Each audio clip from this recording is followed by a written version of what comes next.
Hello, this is Matt on the Moon Family Sedan channel. You know, from time to time over the years, I've seen something like this, but it's not that common, which makes it all the more interesting that what happened today we actually saw happen just a few weeks ago, where XRP led the market. In fact, XRP was the only top 10 cryptocurrency that was up to any notable degree. Everything else was basically either flat or in the red.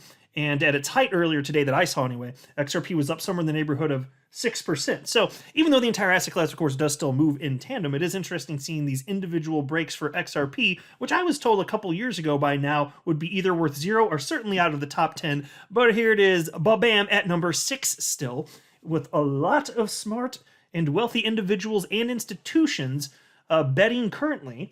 And when I say betting, I mean they purchased XRP, positioned themselves, but betting that we're going to get some positive clarity in the SEC v. Ripple case, positive for XRP holders, even if Ripple technically loses. And they think that it's going to shoot like a moonshot. So we'll see if that happens and if it happens to what degree, but perfectly reasonable to speculate, and I do, that if we get that positive clarity for XRP holders in the United States, you're going to see a big move. I don't know for sure if that means that we'd hit a new all-time high, but yeah, I think we're going to see a run. So anyway, but before we get there, at least on a day like today, we can still see that XRP is perfectly capable of moving on its own, and plenty of positive headlines to boot. But before going further, I do want to be clear, I do not have a financial background of any kind. I am not offering financial advice, and you definitely should not buy or sell anything because of anything I say or write. I'm just an enthusiast who enjoys making YouTube videos about crypto-related topics, but just as a hobby. And just for fun. As I record this, XRP is at 42 cents, but it did get as high as just over 43 cents. And so it's actually not that far off from its pre-FTX highs. As noted by this article from the Crypto Basic, the headline is, XRP aims for pre-FTX zone at 45 cents amid confidence in Ripple case. Yeah, and so the lawsuit's certainly a factor, but I think it's also pretty reasonable to state that when you had that major capitulation event, that meant that because there was a disaster scenario that happened with FTX and all the fears associated with it, that, you know, the actual value of the crypto asset class was, let's just say, underpriced. I think it's fair to say. And in fact, at that point, it was a matter of just several days or so before the FTX collapse, XRP actually was over 50 cents. So I certainly suppose that it's just a matter of time before we see it shoot back up in that direction. I don't pretend to know when, and I don't make price predictions, but it's coming. Here's some other positive headlines just to kind of point out, like, people are noticing. This is from You Today. XRP suddenly jumps 6% an hour as this positive catalyst appears. Details. And they're talking about a number of things, including the SEC v. Ripple case. I don't feel the need to read these articles. I just want to make a broader point. Here's another one from You Today. XRP funds keep seeing inflows as crypto market ends bearish streak. Here's yet another one. XRP continues to attract investors who are ready to spend. And this article here, again, I don't feel like it's necessary to get into all of these specifics here, but I'll just share with you, this article's talking about the fact that institutional money has been flowing in specifically to XRP, which again is a coin that I was told 2 years ago by all of the smartest gurus out there that it was going to 0. Or it would certainly be out of the top 10, except for that didn't happen, did it? That's what many are saying. We're in a bull market right now. And we'll see. You know, I still worry with the potential macro headwinds. I'm not 100% sold, but it sure as hell looks very similar to 2019, and we know what 2019 was. That was the year that we were actually out, because the bottom of the bear market was actually December 15th, 2018, when Bitcoin got down to about $3,200. And then 2019, people were arguing, especially the early part of 2019, that many were arguing, no, we're still in the bear market. Are you kidding me? Bitcoin's going to go down to $1,000. And we were already seeing moves to the upside. So in that sense, it feels very similar. And whatever the masses say, if I have to bet, I'll just say it's probably the opposite. If I just have to bet in any given moment without any additional information, I just say, yeah, whatever the masses say, they're probably wrong. It's that old Warren Buffett thing, you know, his saying would be fearful when others are greedy and greedy when others are fearful. That's why I'm saying that, in lieu of any additional information, just that. But anyway, so Bitcoin's still over $23,000 at the time of recording this. Market cap for the asset class over $1 trillion. You'll love to see it. Bitcoin dominance 41.74%.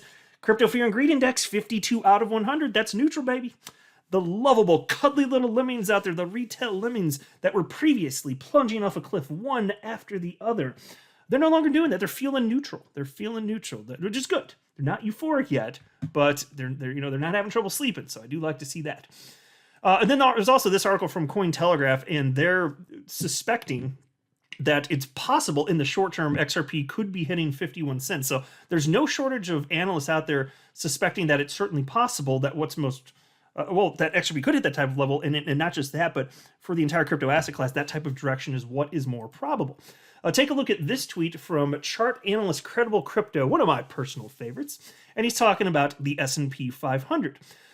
And this index is important to track and be aware of because crypto moves in tandem with equities.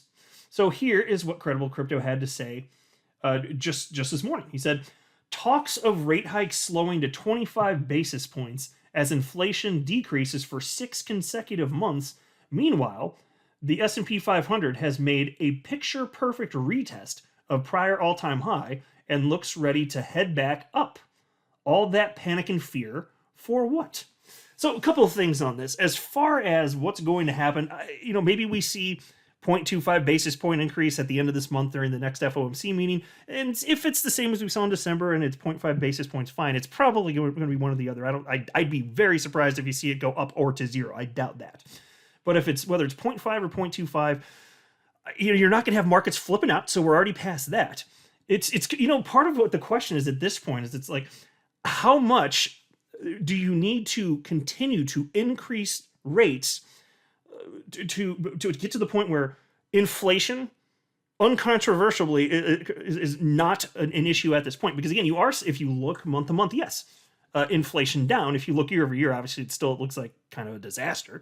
If memory serves, from last month, year over year, I think it was up 6.5% at the point, even though from month to month it was down.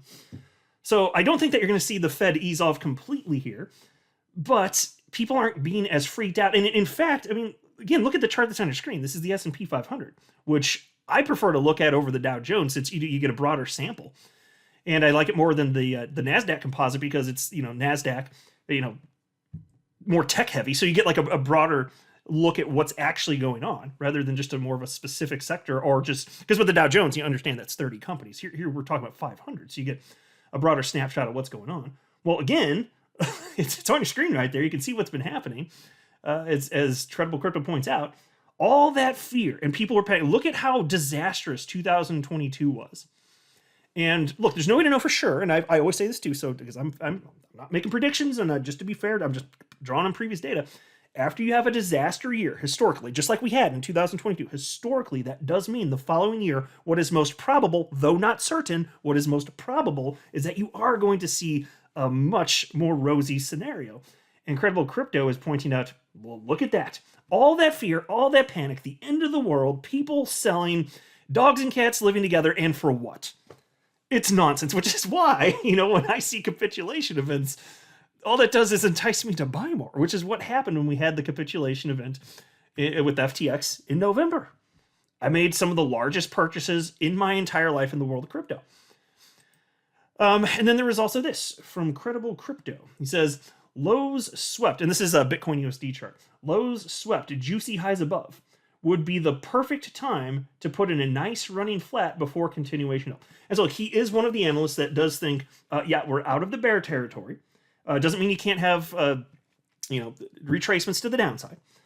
But, he's thinking, but when he's saying running flat, you understand what he's talking about. And I'm not pretending to be a technical analysis guy. I am so bored to death by technical analysis. I really am. So I just understand loosely certain things. But when he's talking about running flats, just understand he's talking about trading within a narrow band and then shooting to the upside. And that's what he seems to think is going to be most probable at this point. So even if you do get a bit of a drawdown, it's like, is it going to matter? Which is why I have this is exactly why I have the approach to investing that I have.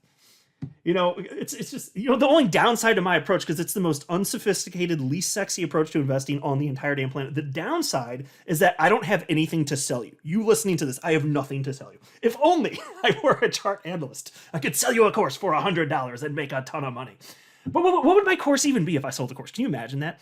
It's like, it would be like a 1 minute audio clip of me just saying, buy stuff and then don't do anything.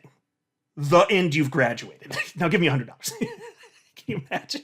Because that's my whole investment approach. But data shows that's what works. We got over 100 years worth of, stock history to show that the people that just don't do anything, they don't FOMO buy when stuff's really high, and they don't panic sell and stuff. The people that just hold over long periods of time, they do the best.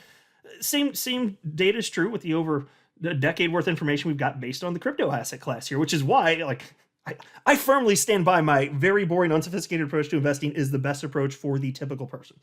Now, if you're some amazing hotshot trader, which is like 1% of humans on the planet, good on you. And I do mean that actually. But that's almost nobody. So to have that skill and then the interest and the time to be able to manage all of the emotions that come with that, is that something you even want in your life? Because I don't want to deal with any of that stuff. And I know I don't need to. So anyway, I'm just saying. So damn it. It's the only bad thing. I don't have anything to sell you. Buy my course. Can you imagine the Moon Family Sedan course?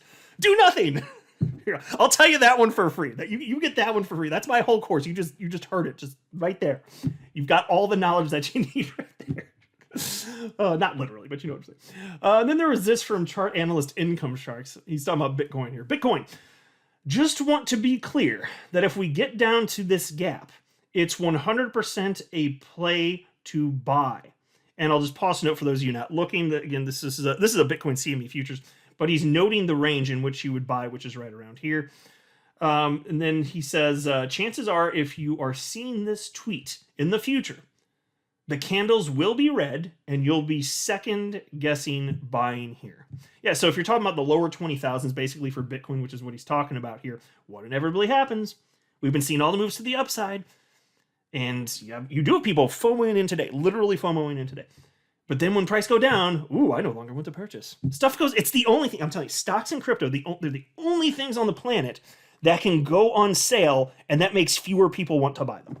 The only things on the entire damn planet. I'm just telling you. Oh, crazy stuff here. So anyway, it's cool to see. I'm looking forward to seeing what happens. And again, and this is why I love my personal approach for myself when it comes to investing of just doing nothing, because I let all the emotional humans out there, mosh pit against each other out there. That's kind of how I view it. They're basically mosh pitting against each other. And I don't have to do any of that crap. I could be the old fogey in the back, not doing the mosh pitting, just hanging out. I'm just holding my crypto, holding my stocks, doing absolutely nothing. But the people who are doing the mosh pitting, they're the ones that cause the volatility because they are redonkulous, son. I ain't got no damn time for that. I'm telling you, I ain't got no damn time for that up in this bitch. So I just don't do it. And the great thing is, I don't have to deal with all the emotions that they're dealing with. And again, like I just said a couple minutes ago, data shows my approach works, theirs doesn't. That's why the typical person that's getting in and out of positions, like I don't have data ready to spout off the top of my head, but I've seen it and I've talked about it on the channel. The people that behave in that way, even if you're just talking about the stock market, their returns, if they're not in the red, their returns are minimal. Minimal. In fact, I've seen some instances where it's like you're basically matching inflation. Now, I know inflation's been higher historically, or not historically, but lately. But if you look historically, even whether it's 2%, 3%, whatever. And I'm just like, damn, so that's all you got because you're emotionally jumping in and out of stuff and you're no better off. That is not how you achieve life-changing wealth. That's not how you inch closer to retirement, even if you're not jumping into crypto. I'm just like, okay. All right, I better hop off here. I got to start working on my Moon Family Sedan course to sell all y'all. That will never happen. I am not a financial advisor. You should not buy or sell anything because of anything that I say or write. That would be a very, very, very bad idea. Until next time, to the Moon Family Sedan.